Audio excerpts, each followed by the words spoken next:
নমস্কার বন্ধুরা, ছোটখাটো রান্নাঘরে আপনাদের স্বাগত। আজকে আমি বানাবো কুমড়ো শাকের চচ্চড়ি। আপনারা রেসিপিটা দেখতে থাকুন কিভাবে রেসিপিটা তৈরি করি। কড়াই আমি গরম করতে দিয়ে দিয়েছি, দিয়ে দেবো পরিমাণ মতো তেল।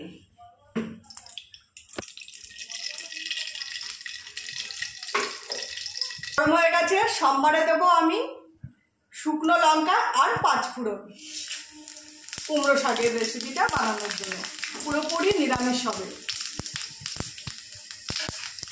সম্বার আমার লাল লাল করে ভাজা হয়ে গেছে, এবার দিয়ে দেবো আলু, কেটে রাখা আলু।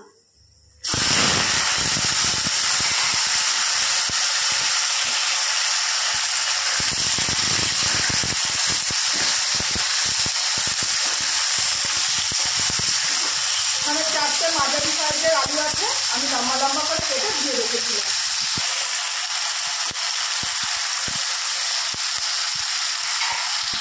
এবার দিয়ে দেবো পরিমাণ মতো লবণ।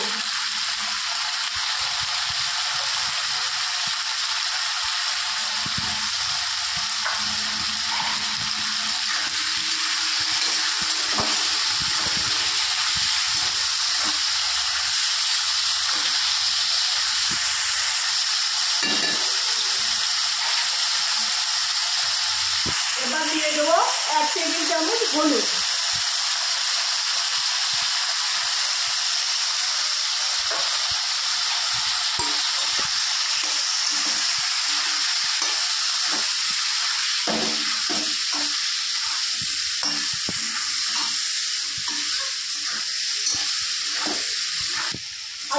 আলুগুলো আমি লাল লাল করে ভেজে নিয়েছি। এবার দিয়ে দেবো আমি কুমড়ো শাক।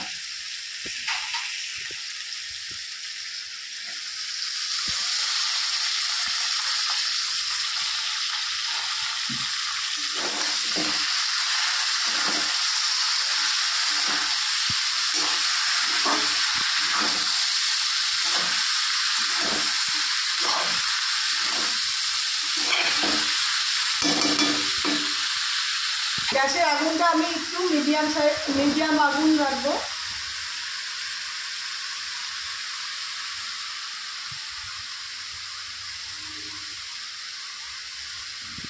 এবার শাকটা সেদ্ধ হওয়ার জন্য পরিমাণ মতো কিছুটা জল দিয়ে দেবো।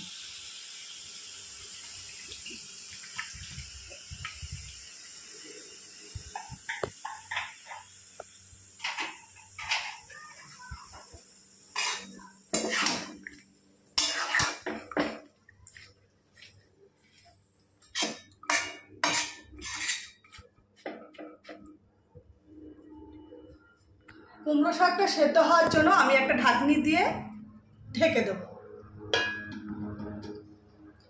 যতক্ষণ কুমড়ো শাকটা সেদ্ধ না হবে ততক্ষণ ঢাকনি দিয়ে আমি এটা ঢেকে রাখবো। এবার ঢাকনিটা তুলে তরকারিটা দেখে নেব কতটা হয়েছে। আর তরকারি হয়ে এসছে, আর একটু সিদ্ধ করে নেব।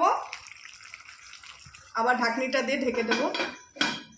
এবার তরকারিটা সেদ্ধ হতে হতে আমি মশলাগুলো করে নেব। এটা নামানোর আগে সর্ষে পোস্ত আর কাঁচা লঙ্কা বাটাটা দিয়ে নামিয়ে নেব, তাই এটা আমি পেস্ট করে নেব। তুলে নেব।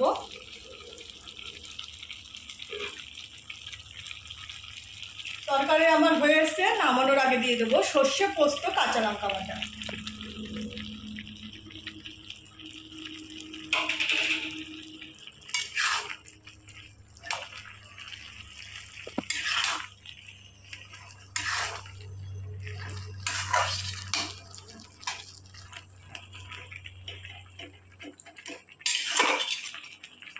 এবার দিয়ে দেবো চিনি স্বাদের জন্য। নিরামিষ এরকম কুমড়োর তরকারিতে একটু চিনি না দিলে ভালো লাগে না, একটু মিষ্টি মিষ্টি হলে তরকারিটা খেতেও ভালো লাগে।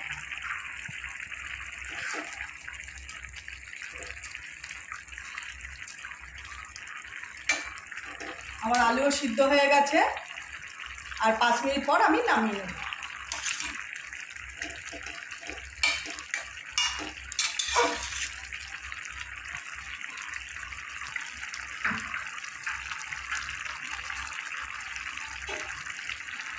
আমার নিরামিষ কুমড়ো চচ্চড়ি হয়ে গেছে, এবার নামিয়ে নেব। দেখুন বন্ধুরা, কত সুন্দর আমার নিরামিষ কুমড়ো চচ্চড়ি হয়ে গেছে। এরকম আপনারা বানিয়ে খাবেন, খুবই ভালো লাগবে নিরামিষ দিনে বানিয়ে খেলে। আর রেসিপিটা যদি ভালো লেগে থাকে একটা লাইক কমেন্ট শেয়ার করে দেবেন, আর চ্যানেলটি সাবস্ক্রাইব করে দেবেন, আর আমার পাশে থাকবেন। নমস্কার।